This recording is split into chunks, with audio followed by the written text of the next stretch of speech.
दिल्ली दौरे पर पूर्व मंत्री गोविंद सिंह ने कहा, सिंधिया समर्थकों को राजस्व जहां उनके पैर पड़ेंगे बंटाधार होगा। सिंधिया हमेशा अपने दबाव में रखना चाहते हैं, सरकार को विभाग ना दिया जाए क्योंकि सिंधिया परिवार सरकारी जमीन हड़पने का काम करता है। उन्होंने कहा, ग्वालियर में भी शासकीय जमीन पर भी गठित नोटिफिकेशन के बावजूद सिंधिया ने परिवार ट्रस्ट के नाम गलत तरीके से किए। शिवराज में हिम्मत है तो शिवपुरी, ग्वालियर, गुना में जो विवादित जमीन है जिसकी जांच कराए। सिंधिया परिवार दोनों दलों में मिला रहता है और जमीन हड़पना है। उन्होंने कहा, भाजपा की दुर्दशा हो रखी है। जहाँ जहाँ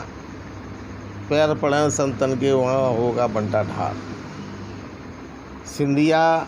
जी जब कांग्रेस में थे तो उनकी जो सोच है कि सभी विभाग और मुख्यमंत्री और मंत्री उनके दबाव में काम करें, उनके आदेश का पालन करें, ये उनका सामंती स्वभाव है। अभी मैं हालांकि मेरे को सलाह देने की आवश्यकता नहीं, मैं विपक्ष में हूँ,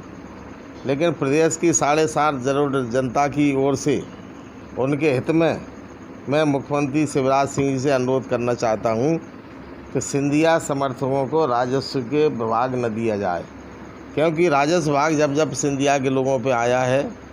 और सिंधिया का प्रभाव क्षेत्र राजस्व विभाग के अधिकारियों को लैंड रिकॉर्ड वगैरह में इन्होंने अपने कमिश्नर बैठा ले हैं, तब शासकीय ज़मीनों को हड़पने का काम सिंधिया जी के द्वारा, इनके परिवार के द्वारा किया गया है। अभी भी ग्वालियर में जो मर्जर एग्रीमेंट हुआ था 1957 में भारत सरकार और सिंधिया स्टेट के राज प्रमुख जियाजी राव सिंधिया के समक्ष जो भारत सरकार मध्य प्रदेश सरकार का एग्रीमेंट हुआ था, उस एग्रीमेंट में जो शासकीय ज़मीनें अलग कर दी गई थी, ये शासकीय होंगी, और उसके बाद निजी संपत्तियां उनकी सिंधिया जी की तय की गई थी। वो एग्रीमेंट में गजट नोटिफिकेशन के माध्यम से लिखित दस्तावेज हैं, परंतु उसके बाद भी सिंधिया जी द्वारा अपने अधिकारियों को और अपने विभाग अपने दबाव में अपने लोगों को लगा के करोड़ों की रुपए की ज़मीन है उज्जैन की, शिवपुरी की और ग्वालियर की सिंधिया ख़ानदान ने, सिंधिया ने अपने नामों के लिए, अपने ट्रस्टों के लिए अपने नाम करा ली हैं। हमारी शिवराज सिंह जी से मांग है, हालांकि मुझे अधिकार नहीं है, सलाह है कि आप राजस्व विभाग को छोड़कर चाहे कुछ दें, लेकिन इससे ज़रा बचाव करें, अन्यथा पूरी प्रदेश की शासकीय गरीब जनता की संपत्ति जो जनहित के काम होने वाले हैं, विकास के कार्यक्रम के लिए ज़मीनें तय की गई थी, वो सब सिंधिया जी द्वारा हड़प ली जाएंगी। आज भी न्यायालय में तमाम प्रकरण ग्वालियर उच्च न्यायालय में ज़मीन हड़पने के सिंधिया जी के खिलाफ चल रहे हैं। और इसके अलावा मैं ये भी कहना चाहता हूँ कि जो सिंधिया से संबंधित ज़मीनें पे मुकदमे हों,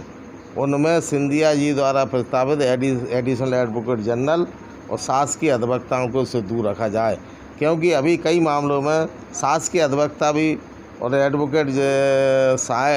एडिशनल एडवोकेट जनरल अपने बनवाते हैं ताकि वो सिंधिया के पक्ष में फैसला करवाते हैं। मैं सबसे बड़े आश्चर्य की बात मैं आपको बता देना चाहता हूँ कि ग्वालियर में श्री सुशील मोदी जी एडवोकेट जनरल हैं। उन्होंने न्यायालय में लिख के दिया था, कमलनाथ जी मुख्यमंत्री की सरकार के रहते, कि हम 12 प्रकरणों में सरकार के खिलाफ शासकीय अधिवक्ता 12 सिंधिया जी के, हम इन पर सरकार की पैरवी नहीं करूँगा। वे सब 12 मामले हमारे जो था सिंधिया जी से ज़मीनों से संबंधित थी। इस प्रकार का दबाव सिंधिया जी द्वारा किया जाता है और अभी लगातार दबाव बनाकर विभागों के वितरण में मैं नहीं समझता कि शिवराज सिंह जी इतनी जल्दी सफलता पा लेंगे।